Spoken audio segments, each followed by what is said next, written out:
Hot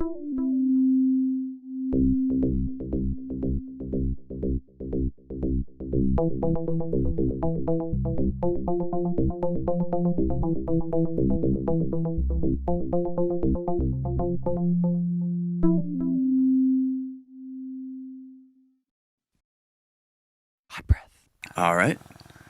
If you could say your full name into the microphone. Caleb-Synan. Caleb-Synan. Thanks for being on the show, buddy. Thank you. Thank you for having me. So you moved to Atlanta around 2 years ago from Athens? Yeah. It was more like 3 now. I moved in the summer of 2012. Mm-hmm. Yeah, it's I guess about 3 years ago. And in the short amount of time you've been in Atlanta, I mean, you've already come in second in the Laughing Skull Festival. You've been on the Bob and Tom nationally recognized comedy radio station.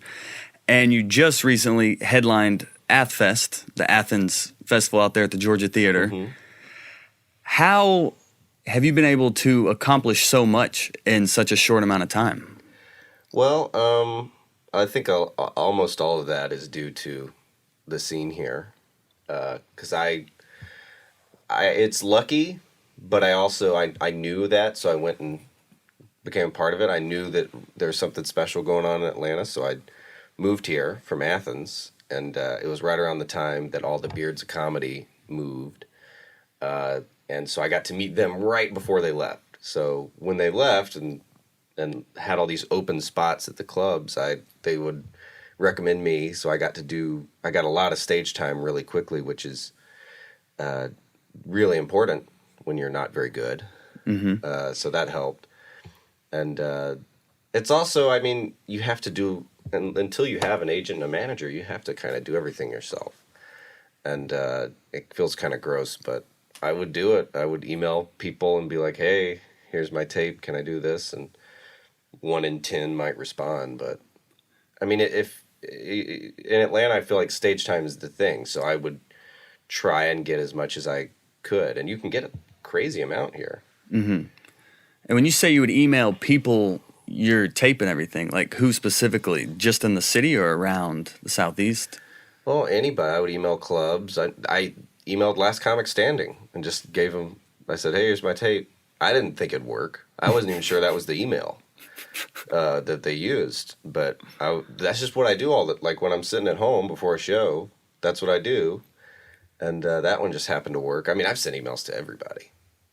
Within reason. I'm not emailing Conan, but I heard a couple people got in to Last Comic Standing just through email, so I was like, well, I'll email them. I hoped that it was the right thing, but I don't know if they're still doing that, but yeah. They probably aren't, since I'm telling people, but I think I can tell people that. Yeah. How long did it take them to respond? A few weeks. I mean, I'd forgotten about it because I send so many emails, but yeah, I couldn't believe it. They're like, yeah, that's funny. Who are you? Wow. And I still had to audition like everybody else, but that's how I got an audition. And I would email, like that's how you can get on a lot. If you have a good tape and people see it and they're like, oh, okay. Because I mean, I'm sure you've had this. You've run shows, and if you're like, oh, that person's funny, sure, you can do my show. And it helps to have a good tape.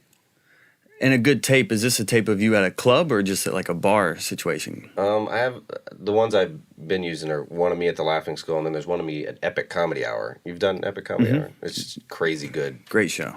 And they tape it for you. And I think that's why the tape was, both of those I didn't know were being taped, which is I think the key to a good tape. Because if you know it's being taped, you're up there and you're like, ooh. But yeah, I wish I could get taped more often without my knowledge.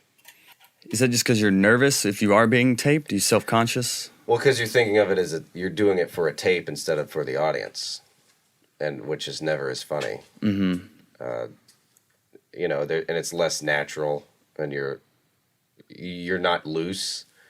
And I'm sure I've seen you do sets. You want to go out there and have fun, and you want to, maybe, hey, what's up with this guy? Or, hey, whoa, on the way here. Or something. But if you're doing a tape, you just go out there and you're like, I'm me, and here's some jokes. And it's, right. sometimes I think the audience is like, what's he trying to do? And I think it kind of feels less genuine. Did you find yourself in that kind of robot mode when you were doing Last Comic Standing? Half and half.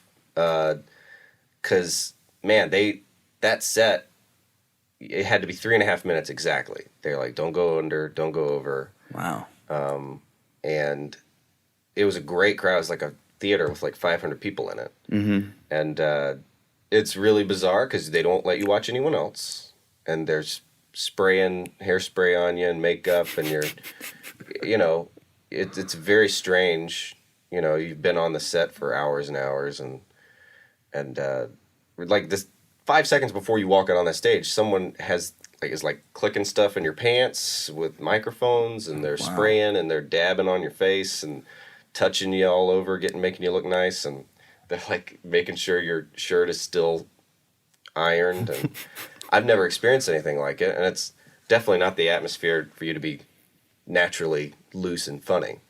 And that you have to submit your set and make sure there's no cursing, there's no, you can't have some big anti-NBC joke or your bit about how you know what I mean?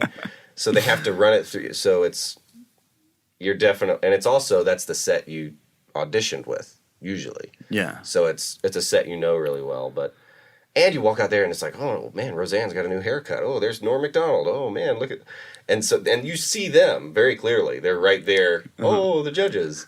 And during your jokes, you're like, did Norm like that one? Did who? And then right after you do it, like you feel great. You're like, TV, like it was a big deal for me. Yeah.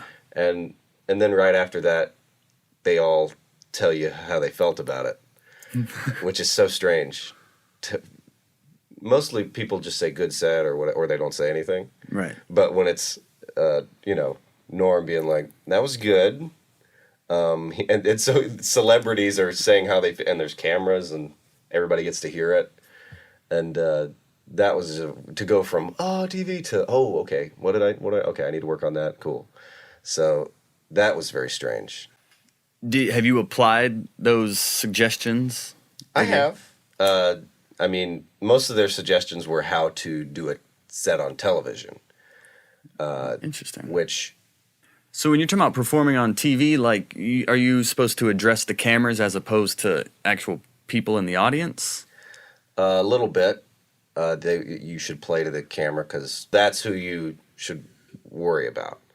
And they have time to edit or whatever. So even if that crowd doesn't dig you, I'm sure they can add stuff. But and to do things like shorter versions of jokes. And I had one joke that, now that I'm looking back at it, was too long for that set. Mm-hmm. And I even then I knew, like, let's do a shorter version, this. But I don't think I realized just how, boom, boom, boom, boom, boom it needed to be. And it went well, but if you've never done TV, there's some things you just don't know. Right. I spoke with Mia Jackson, another Atlanta comic, mm-hmm. who's on Last Comic Standing, and her preparation was just tedious. She said she would be on the phone just running sets with like friends and other comics and like constantly just running over it in her head. Did you find yourself over? Yeah, I definitely, especially for your first TV thing to also be a competition is a lot of added things, and to do it with critiques immediately after it, and that it's such a long process because the whole thing, started in August, September for me, and then they taped in March, but the whole thing took forever. And I feel like if I could do it again, I would have thought about it less.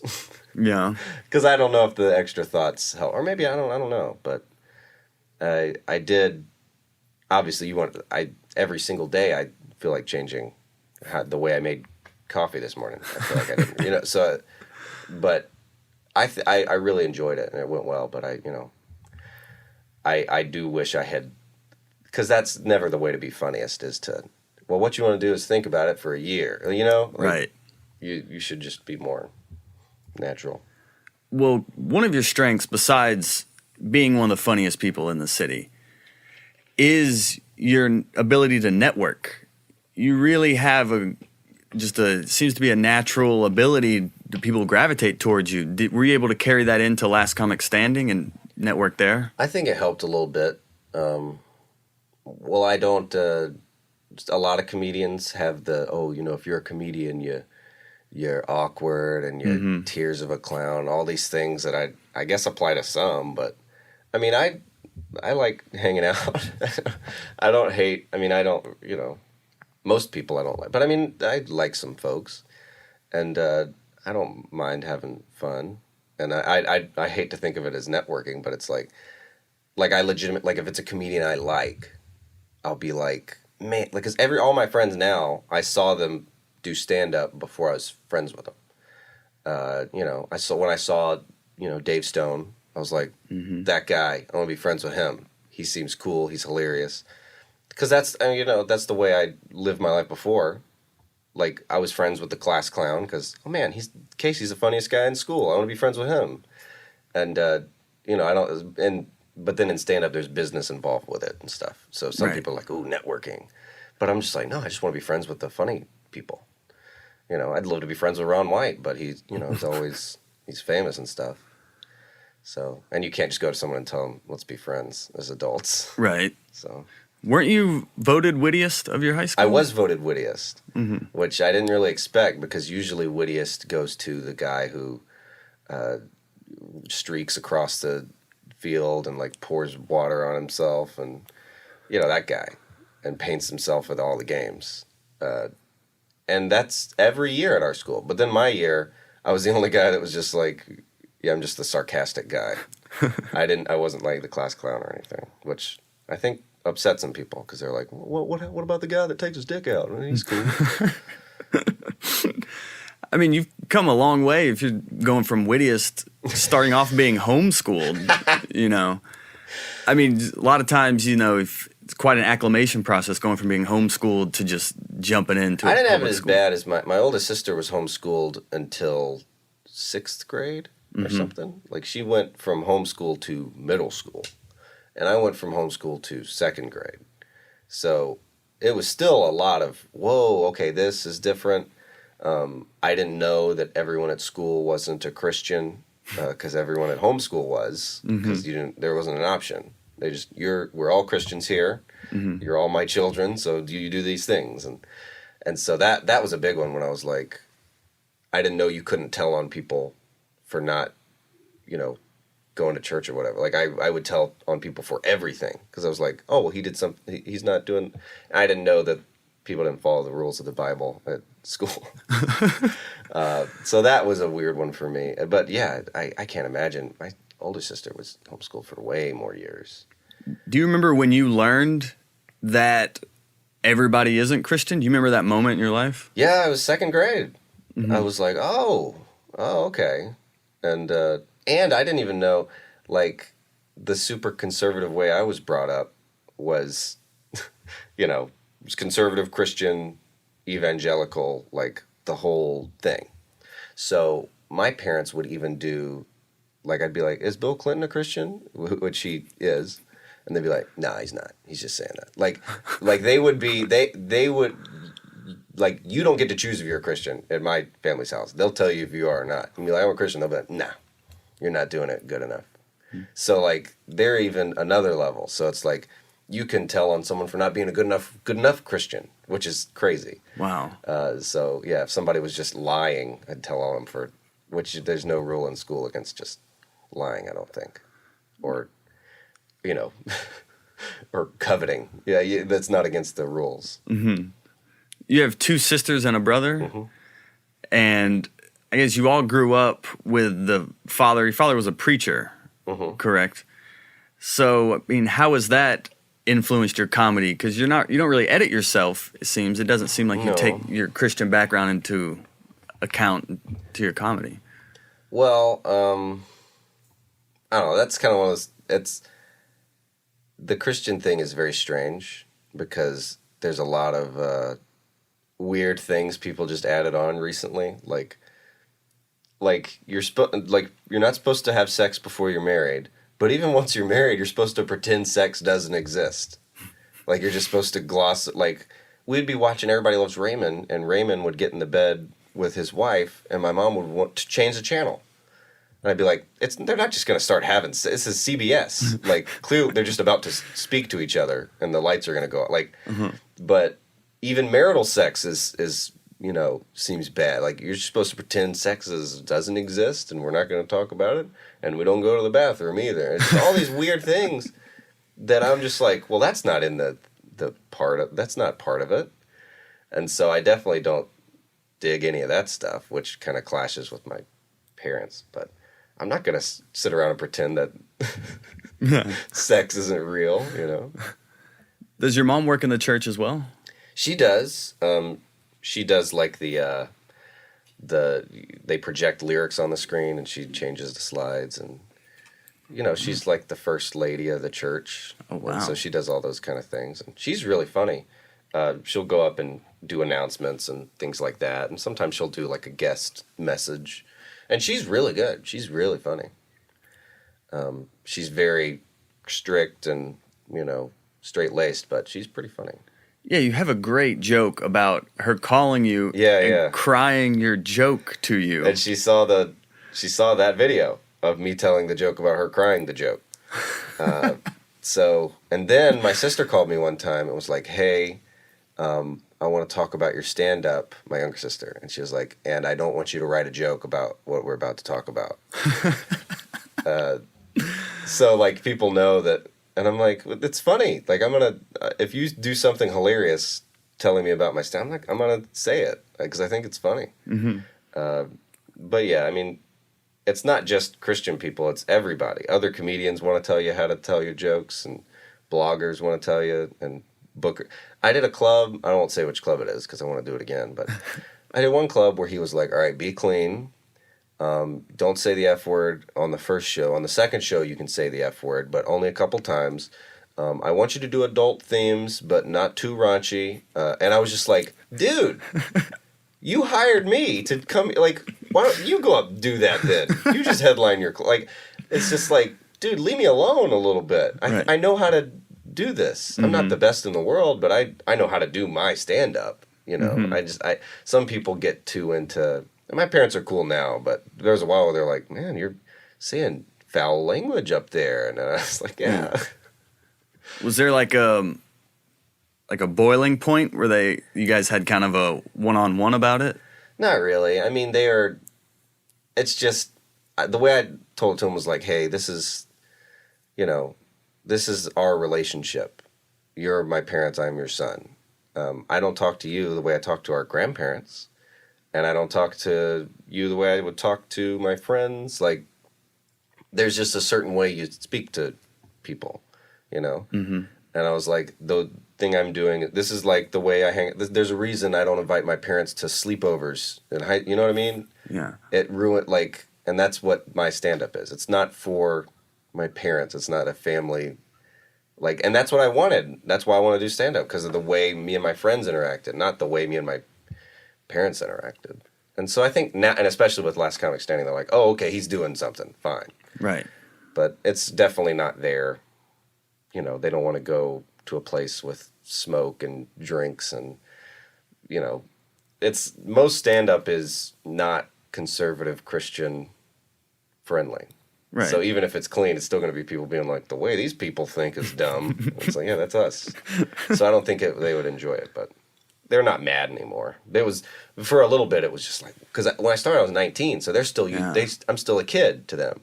So they're just like, whoa, I didn't even know you thought about these things. Well, yeah.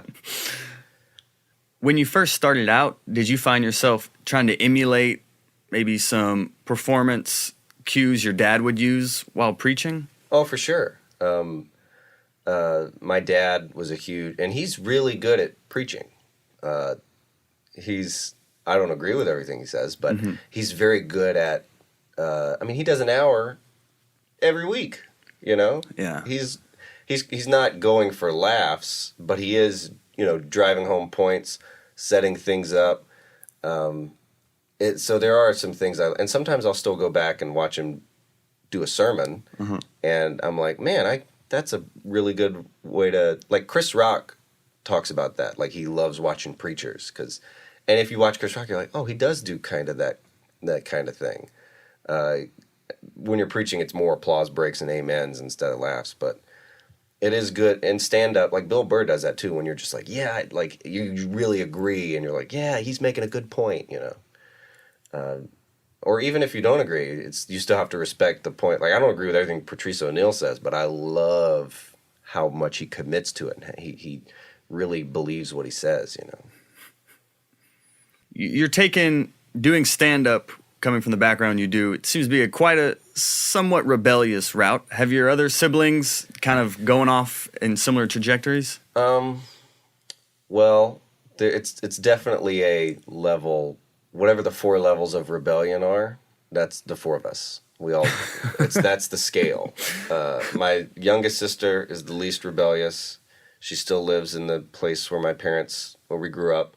She's teaching little kids now, and, you know, same sort of thing, very churchy, traditional, you know, promise ring, let's keep it pure, all that stuff.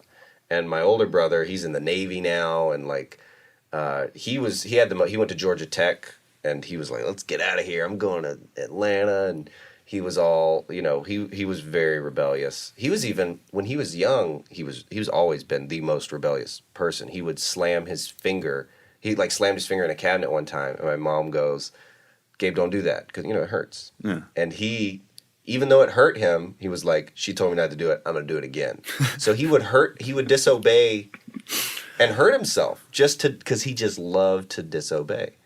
And I'm not that rebellious, but I do like doing stand-up, and I like drinking and hanging out and doing all the things I said not to do. But I mean, some of the things are right, like smoking cigarettes is not a good idea. Mm-hmm. But, you know, I tried that when I was allergic to them, so... You were allergic to cigarettes. Mm-hmm. It's not that bad now, but it used to be like I couldn't, like, but I still was like, yeah, they told me not to do it, let me try it. But they were right about some of the things, but I think some of it is dumb. Well, now, in just a few days now, you're planning to move to Los Angeles. Mm-hmm. Oh, yeah. I mean, is that kind of like small town kid with big dreams? Has it always been Los Angeles for you? I wanted to move to LA when I was in high school. I wanted to not go to college immediately, which I'm glad I'm moving now instead of then, because a high schooler's screenplays are the worst things in the world.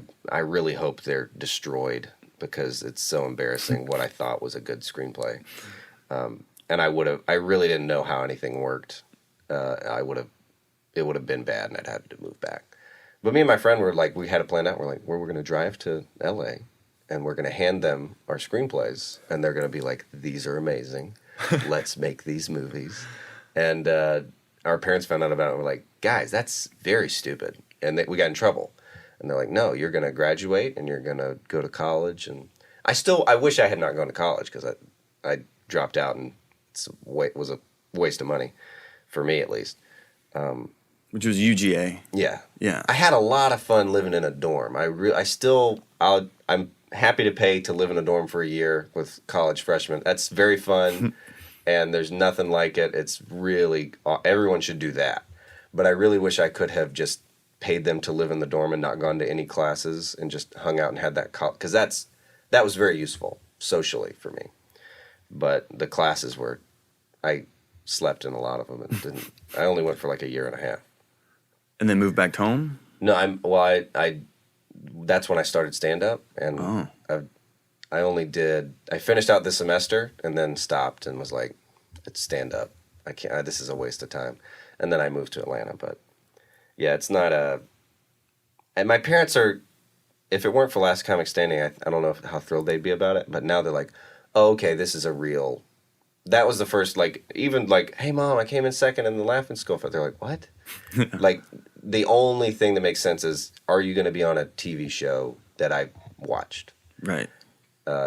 So, like, I could even tell them, hey, I'm on Louis, which is huge. Like, any comedian would be like, whoa, you're on Louis' show? But they'd be like, what? Because they don't watch that. They don't know. Mm-hmm. So that was a big... And now they're like, okay, he's really doing a stand-up. It's a career. It's not He's not just going in there and talking about penises in front of strangers. I'm still doing that, but it's, and they do think LA is where the devil lives, but That's why I wasn't sure if you're deciding to move out there now because you have the affirmation from them and Last Comic Standing.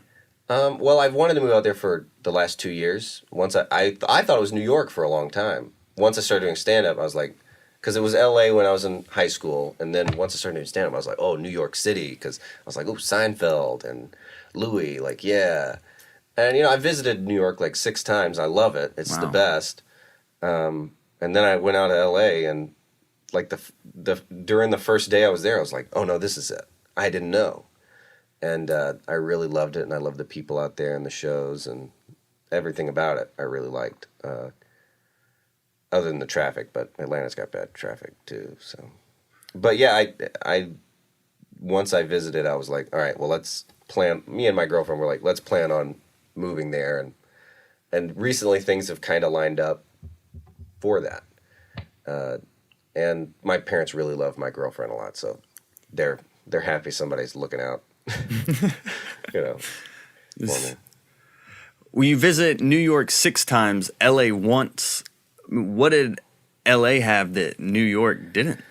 Well, it always works out. Like, I've been doing the road a lot the last year, and every headliner that I really clicked with, they're like, yeah, I'm out in LA. And I was just like, what? Like, there's some people in New York I really jive with, but most of them just happen to live there. And so I kind of started to notice that. And every time I would go to LA, I would have New York's very fun too. But I just had the amount of fun I had, and the shows and the weather and everything. I just really liked the vibe there. I had a feeling there that I've never had anywhere else.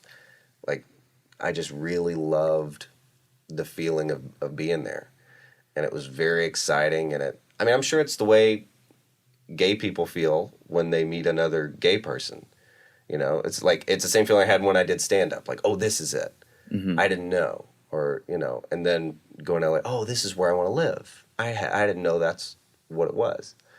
So it's hard to argue with something like that, where it's like, I would, like, if I got Saturday Night Live, I'd move to New York. But, like, if it's just up to me, LA's just feels great. You went on a national tour with Dave Stone. Oh, yeah. Another Atlanta comic who is now based out of L.A. Mm-hmm. Most of the comics from Atlanta seem to be moving to New York. Dave is one of the few that picked L.A. Mm-hmm. Did him being out there have an influence on the decision? Oh, for sure. He was the same way. He thought he was moving to New York. And then he visited L.A. and was like, oh, nope, it's here. And I didn't expect to have the same feel, but it was the exact same thing where I was like, oh, no, I'm moving. He was like, that's the exact same way it happened for me. And he's one of my best friends, so that's great that he's out there. And a lot of people choose New York, and I'm sure they had that feeling too when they went there. It was like, oh, this is where I need to be. So I can't really fault them for it. I mean, they're the 2 biggest cities, so clearly people like them. Mm-hmm. But for what I'd like to do, I really love TV, and I really love movies, and that's what I'd like, so I really want to be there, and I really just love that city too. And I hate being cold, but I could deal with it. I really like Chicago too. You ever been to Chicago? I have been to Chicago. Oh, that place in the summer is awesome. But, not as much industry there. But yeah, LA is just cool. You have performed at Chicago as well, though? Yeah, Chicago's awesome. Yeah. I think with the Laugh Factory? Yeah, that place is great. And it's similar to Atlanta. There's tons of great shows. You can get tons of... I did 6 shows while I was there. Mm-hmm. I was only there for a couple days. And I just had so much fun. And the comics, it's similar to here, where it's fun and people just want to get good, and you can tell they love it, and they're not worrying about, career things as much. There's still people here that do that, but it was a vibe. It was like Atlanta, but Midwest, and their public transportation is awesome, and I really just dug that city. I hated it when I went in the winter, but I mean, I don't like anywhere in the winter. I don't like Atlanta in the winter. This last one was god awful. One of the big differences, though, between Chicago and Atlanta is the amount of industry, not only here right now, but that is moving here. Mm-hmm. Is there not a part of you thinking, maybe I could stay here? It's projected Atlanta is going to become the second most populating city for industry above New York by like next year. I mean, is there a part of you like, well, there's part of me is that way, but for the most part, it's like, I really like there's been a couple times I almost got a movie role here, like a one-line role in a movie they're filming here, which would have been cool, and I would have been like, yeah, I'm doing this in Atlanta, but whatever movie it was supposed to be, I can't remember, some Marvel thing, but like Paul Rudd isn't going to move to Atlanta to be an Ant-Man, you know what I mean? Like LA's still where they're casting the things, and they'll film it here because it's cheaper, and they did the same thing in Wilmington where they had some weird discount, and so people started filming stuff there for a while. And it's great for Atlanta to have, but it's hard to beat the capital for it. I mean, Atlanta's amazing, but there's still like, even though you could audition for Last Comic Standing here, you still need to be out there to do it. You have to fly out there. You have to, and people in New York and Atlanta, when things start really going well, you're gonna have to, and that's why so many people move there, because it's like, man, I'm flying to LA, 10 times a year for these things, and so there's a little of that. It would be really weird if it really did just switch, and they were just like, all right, Hollywood's no, it's all in Atlanta now. But I mean, I think Atlanta will just be a nice hub as well. But I don't know if it'll. I mean, it's been LA for the entire history of movies, so it won't switch. But I am excited for Atlanta to have more, which I think is great. And I mean, I'm still going to be here. I remember when Dave moved, saw him again a month later at the Laughing Skull. It's not like I'm just switching addresses. I'm not giving up on Atlanta. I still want to be here. I'll be back in October. But. Well, it seems that you follow your heart a lot. You go to college per your parents' suggestion. Loosely I didn't know used. you were allowed to not go. Yeah. It goes right from high school. Like, to me, it was just 13th grade. I didn't know I couldn't go to, until stand-up, I was like, oh, I can just not do this. I can just do this instead. But I think a lot of kids don't know you can just graduate high school and work for a little bit and save up and not blow a bunch of money on a major you don't really want. You know what I mean? So I didn't really know I didn't have, because I would always say that in high school, like, oh, I'm just not going to go. But I was kidding. I didn't know you really could just not go. Yeah, but to make these are big decisions. I mean, you go to school, you drop out, you're like, okay, I'm doing stand-up now. Okay, I'm going to move to Atlanta now. And then doing stand-up full-time. A few years later of doing that, now you're like, okay, I'm going to L.A., the epicenter of everything. I mean, do you think your background in faith kind of informs these extreme decisions? Well, I'm sure. There's so many things where it's like, I'm sure that's a factor, but I don't have, like, I dropped out of college. I don't I don't know anything about psychology or anything. I'm sure it does, but I just feel like when you know something, like, I knew Atlanta was very special and was having a really intense special thing similar to what happened in Chicago like 10 years ago with all that crew that's now huge. Right. And I was like, oh, these guys are amazing and very talented. Like, I went to Star Bar one time. Well, this is when I lived in Athens, and I was awful at stand. I couldn't get any laughs at all. I didn't know why my friends were laughing at what I said and strangers weren't. I couldn't figure out what to do.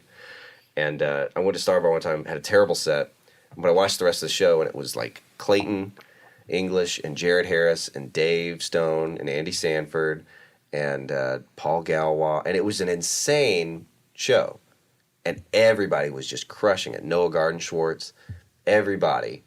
And I was like, oh, and they all live here? What? Like, I couldn't believe it. I didn't think that existed. I thought that was just in New York and L.A. And it was they're all amazing. They're all doing big stuff and moving and shaking. I was like, I'm moving here as soon as I can. And I, like, when you just know something, like, I don't think of it as, like, jumping off a cliff. I was just like, I thought about it as driving to a city. Oh, this is where I'm going here. And then when things started pointing to L.A., I was like, okay, well, let's go there. I mean, I don't think it's, I'm sure I would have felt the same way if I started stand-up, you know, in Illinois and then was like, oh, Chicago. But it's, I mean, sometimes you just know something. It's just like getting in a relationship. Oh, this person's great. Let's hook up. But I mean, I could be wrong. I'm wrong about a lot of things, but I don't think I was wrong about Atlanta. I feel like it was I don't know if I could have gotten what I got anywhere else. I mean, this was really great, and I think it's great for a lot of comics. I think you get good here faster than almost anywhere.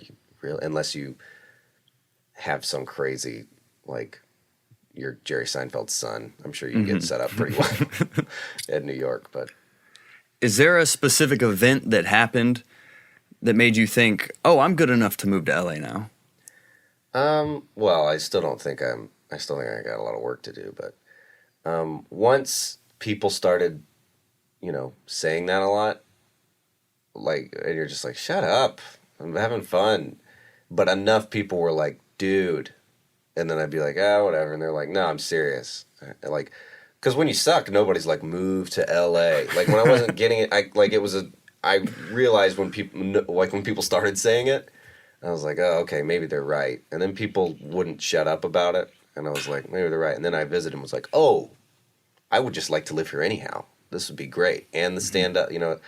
So, I mean, I don't know if it was a specific event, but after the Laughing Skull Festival, like, I was so excited because that's why everybody applies to it, because you're like, oh, these bookers and these industry and TV, all these people are going to be watching me. Oh, I'm just going to be huge. I'm just going to kill it, and then I'm going to be famous. But everybody, I came in second. It was great. I did as well as I could have hoped to do. Mm-hmm. But everybody I met was like, they'd give me their card and be like, hey, well, let me know when you're in LA. And so I was like, oh, that's how it is.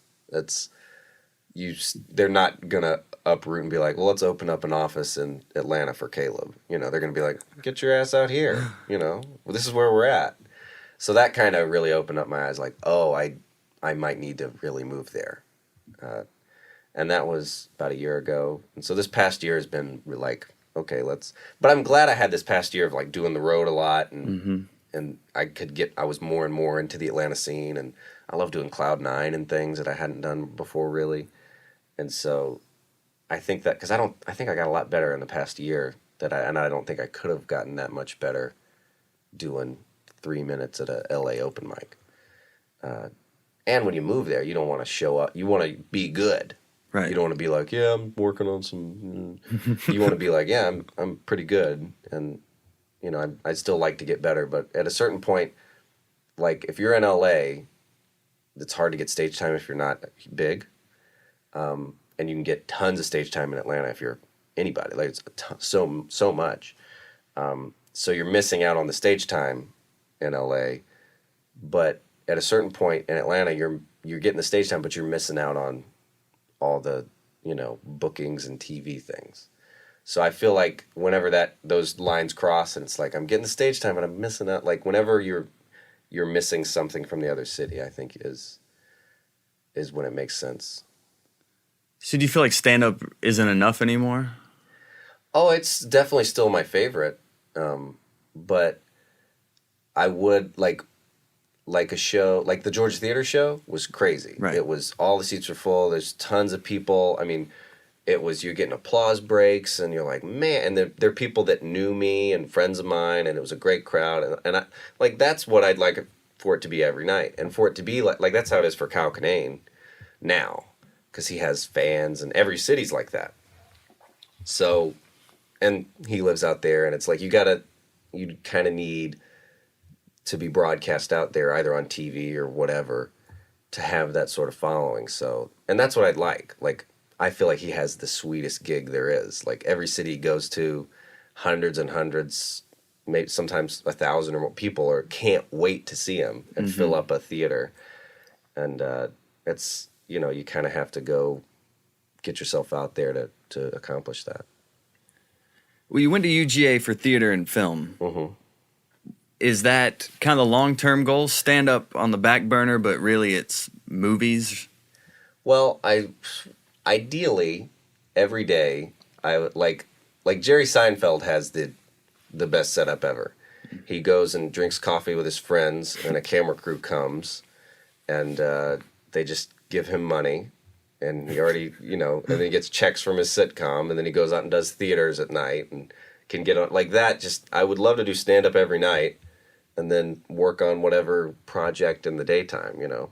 If your day job is TV, and then at night you do stand, like, that's very ideal for me. So I'd love to get involved in some TV things. You know, just doing Last Comic Standing, like, it was like 7 hours on that lot filming, and everybody, like, people were like looking at their sets and like, and I was like, I know this set. We had to submit every word, you know. So I was like, let's, you know, there's a camera crew right here. We look amazing. We got makeup and our hair looks great. All this wardrobe, like, and they're like asking us like, hey, do you want to talk to the? And so I was like, let's talk to the. Who knows, you know? I love TV, and I want to do it as much as I'd love to do that all day, and then go do a set at night, and that would be perfect. So it's hard to like, because I love, like, that's why I majored in theater and film, because I love that part of it too. It's stand-up still impossible to beat, but you know, movies are cool. Seinfeld got his show super young, and are you 24? I'll be 24 on the 19th of July, so. So you're only 23, and you're like, oh, well, I got to get on TV. Are you looking at the Seinfeld model like, well, if I don't do it young, then it's not going to happen? Well, I mean, I knew I had a leg up starting early. So I was like, well, I don't want to start early and be like, well, I got plenty of time. I was like, well, let's take it seriously, you know. So, I mean, obviously, and it's anybody, when they start stand-up, they're like, the day you start, you're like, well, I got 30 minutes, and I could feature there, and I'm really fun. I should be on Conan. Like, immediately, you're like, I'm really funny. Otherwise, well, you wouldn't do it if you didn't think you're really funny. So you're like, I'm really funny. I should do this. And it's like, oh, you're not good enough yet. And it's hard to tell yourself that, but I would like to do things. And there's, you know, just a couple things that have happened. I'm like, and then, you know, a couple other things I'm trying to get to happen. And like what? I mean, nothing I can really talk about, but just other things in that vein. Like, I couldn't talk about Last Comic Standing for forever. But I mean, there's obviously, I'd love to do everything. Like, I'd love to be on not anything, but I just really love TV. I love the whole thing. So, I mean, whether it's a show or, like, Kyle-Kinane doesn't have his own show, but you see he's on TV constantly, and he's great at just about like, he's on At Midnight, he's amazing. He's really funny on that show, and whenever he just does stand-up, or, I mean, so I do love all the kinds, you know. So when you get out to LA, is first thing, you got to get representation, you got to start emailing people your videos, what? I mean, I'll probably do it the same way I did in Atlanta, just every night go out to a show, and, you know, if it's an open mic or a book show or whatever. And I mean, last time I went out there and did shows, it was just insane. Like, the shows are awesome, and big crowds, and every show I did, I was just like, man, I can't believe they let me do this. This is, everybody else on the show is a big deal. And I mean, I love the stand-up part, and, like, you know, things just seem to, if you are in front of the right people, you know. I don't have representation yet, but I mean, I think it'll happen when it's supposed to happen. But I mean, everything that's happened for me so far has just been from me either making someone laugh in person, or I sent them my video and they laughed. Or so I think as long as you just focus on being funny, writing new jokes, and getting on stage, I think other things will happen if they're supposed to. So hopefully, things will happen the same way they've been happening here, but the beach will be there. It'll happen if it's supposed to happen. There's that faith again. Oh, yeah. I pray before every set. Or, I pray for the crowd. Besides performance, I mean, writing is a big thing. You have a great blog. Oh, yeah. You have a great blog, and you mentioned writing screenplays in high school. So, I mean, are you continuing to exercise that muscle as well? Well, it's similar to stand-up. You suck at writing initially. Mm-hmm. Like, I started writing as soon as I've been writing my whole life, and they've all sucked. And it's just like stand-up. Like, I look at something I wrote 2 months ago, I'm like, ugh. Mm-hmm. Like, it's so embarrassing, and so I kind of, when I started doing stand-up, I would still write, but I would, you're more aware of yourself once you start doing stand-up, and you know how people react to things. So anything I've been writing for the past couple of years, I've hated it so much immediately afterwards and just been embarrassed. So I do kind of need to have a little more faith and be like, yeah, this might be, but so much of it has just brought me a lot of grief.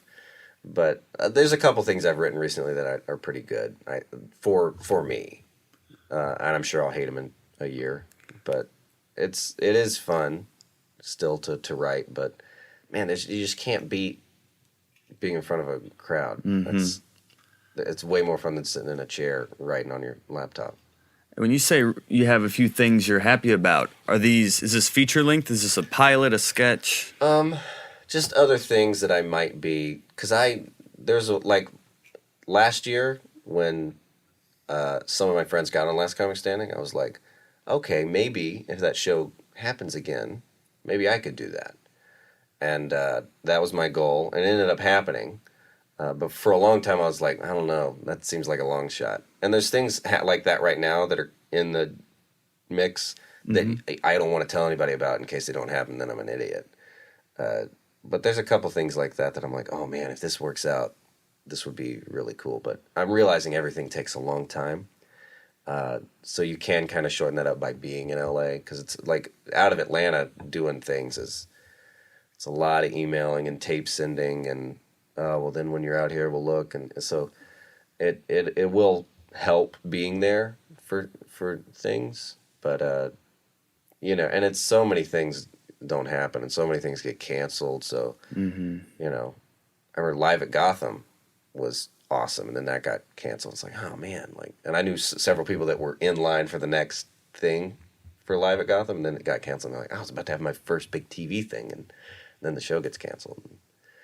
So that's like, if Last Comic Standing had gotten canceled, I'd have been really upset, because that was going to be, oh man, I finally got to, Would you still be moving? Probably. Because and it's a team effort, I don't know if you know this, but you know Babs, my girlfriend? I've met her, yeah. She got the LA position with Sierra Nevada, the brewery. So, and that's been her goal. Nice. For the past few years too. And so if I felt like, oh, I don't know if I'm ready to move, she'd be like, well, I'll see you out there, buddy, because I'm not turning down. Like that, if you translated that to stand, that would be like getting, like Saturday Night Live or something. It's huge in her field, so she'd be going anyhow. She wouldn't be like, oh, well, tell me when you're ready. Like, she's like, I'm going now. Like, she just got the job. So she's almost giving you the push to speed it up. Well, it also happened to work out with a few things that this seems like the right time for me to move. But it's definitely the right time. Like, it is very apparent that she needs to be out there. And so that's also, I want to catch up to her. Like, for me to get to where she's at in beer, I gotta be in LA to get my career to her level. Wow. It seems like time is on your side, Caleb. I hope so. Is there anything else you want the world to know? Oh, yeah. I don't know. Definitely, if you're a comedian, stop pretending that you're I know there are tortured souls, but I'm getting really sick of everybody jumping on the bandwagon, because I'm not a tortured soul. And I see so many people pretending that they're, it's like every athlete pretending they're Rocky. It's like, come on. Some of you you just like football. It's not a, it's not a movie plot. And I've heard so many comedians like, and I'm like, your parents paid for you to move and live in Manhattan. You're doing fine. What are you like? Tortured. Get out of here. Like I know you. I'm friends with you on Facebook. I see what it is. But Are your parents still helping you out? no, They don't. They have more money than I thought they did, but they're very Republican. They're like, you earn your thing, and we're like, I've never asked either, but they don't do that. They're not those kind of people. They would be like, now you're just sucking off the teat. You're like they don't like, and I get it, My dad still chops wood. He doesn't need to, but that's how he heats the house, is with a furnace with wood in it. So they're very, and now they'd be like, oh, you're on TV, you don't need, like, even though you're not, just because you get on TV doesn't mean you're wealthy. Right. I'm still very poor, but yeah, they don't do that. Well, please let the world know where they can find you, so you won't be poor anymore. Oh yeah. Oh, I got to pretend my career is going better. You're moving to LA. It's going. I can't really. I'd sound like an idiot complaining because I'm thrilled about everything that's happening. But yeah, Caleb-Synan, S-Y-N-A-N, Caleb's with a C. That's my Twitter. It's my Instagram. I have a blog that I haven't updated as much recently, but I blog sometimes. And Last Comic Standing's July 22nd. So look out for me on that. And yeah, that's what it is. And Joel's podcast. You gotta listen to all of them.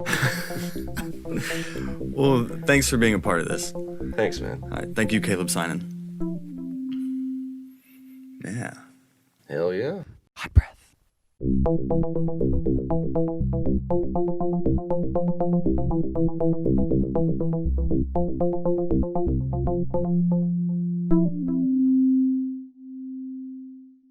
Hot breath.